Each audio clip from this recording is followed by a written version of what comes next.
estudyante kan University of Northeastern Philippines nagboses kan sentimiento sa daipa na re-resolbera na panggagadan sa duwang radyo komentarista na nakabase sa syudad ng Iriga. Live nagpapatrol si Eden Soriano Saro kan 11 finalist kan pinakaenot na newscasting competition kan ABS-CBN Bicol. Eden?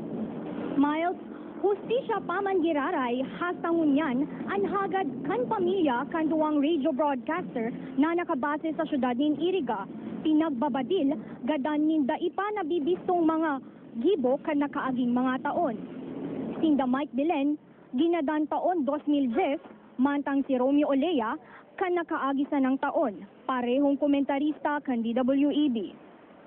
Sa Roman sa pagkairiba, kainina sa kuyang nakaistorya, nagsabi, blanco maskisinda sa kagibo asin motibo ng gad kan panggagadan. Buluntad na pagsuko ang hagad ninda sa mga taong responsable kan krimen.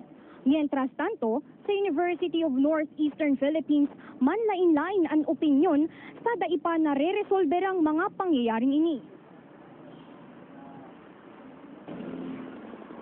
May mga estudyante na nagsabi, kakulanganin pag-obserbar kan ethics sa pagpapahayag o broadcasting ang rason kung taano lalalaag sa peligro ang ibang media practitioners.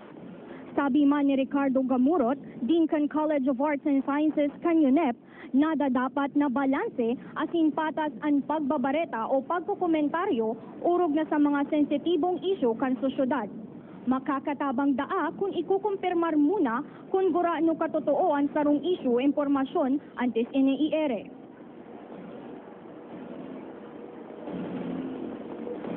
Miles, hayag man ngunyan sa UNEP na pangapudanin aksyon kan gobyerno ang padagos na media killing sa Bicol asin sa iba pang parte kan nasyon. Yes, Eden, anong klaseng aksyon ang hinahagad ngunyan kan eskwelahan sa gobyerno tanganing maibitaran na ang mga media killing? Hinahagad ngunyan kan eskwelahan na magkaigwanin lay na magproprotekta sa mga media practitioners.